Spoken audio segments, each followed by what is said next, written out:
പാമ്പ് കടിയേറ്റ് ഒരു കുട്ടി കൂടി മരണപ്പെട്ടു എന്ന വാർത്തയാണ് പുറത്തുവരുന്നത്. തിരുവനന്തപുരത്ത് നിന്നാണ് ഈ വാർത്ത പുറത്തുവരുന്നത്.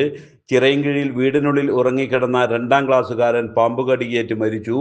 ആഴൂർ മൂലയിൽ വീട്ടിൽ ദിലീപ് അനു ദമ്പതികളുടെ മകൻ ദിക്ഷലാണ് മരണപ്പെട്ടത്. ഇന്ന് പുലർച്ചെയാണ് ഈ ദാരുണമായ സംഭവം ഉണ്ടായത്. ഇന്നലെ രാത്രി വീട്ടിൽ മാതാപിതാക്കളോടൊപ്പം ഉറങ്ങാൻ കിടന്നതായിരുന്നു ദിക്ഷൽ. ഇന്ന് പുലർച്ചെ കാലിൽ എന്തോ കടിച്ചെന്ന് പറഞ്ഞ് കുട്ടി കരഞ്ഞുകൊണ്ട് ഉണരുകയായിരുന്നു.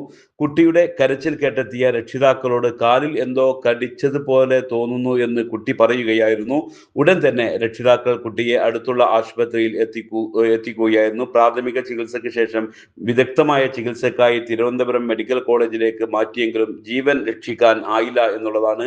കുട്ടിക്ക് പാമ്പ് കടിയേറ്റതാണെന്ന സംശയത്തെ തുടർന്ന് നാട്ടുകാരും ബന്ധുക്കളും വീടിനുള്ളിൽ നടത്തിയ പരിശോധനയിൽ ഒരു മൂർഖൻ പാമ്പിനെ കണ്ടെത്തുകയും ചെയ്തു എന്നുള്ളതാണ്. ഈ പാമ്പ് തന്നെയാണ് കുട്ടിയെ കടിച്ചത് എന്നാണ് പ്രാഥമികമായ നിഗമനം. കഴിഞ്ഞ ദിവസം തൃശ്ശൂരിലും സമാനമായ രീതിയിൽ പാമ്പ് കടിയേറ്റ് ഒരു കുട്ടി മരണപ്പെട്ടിരുന്നു.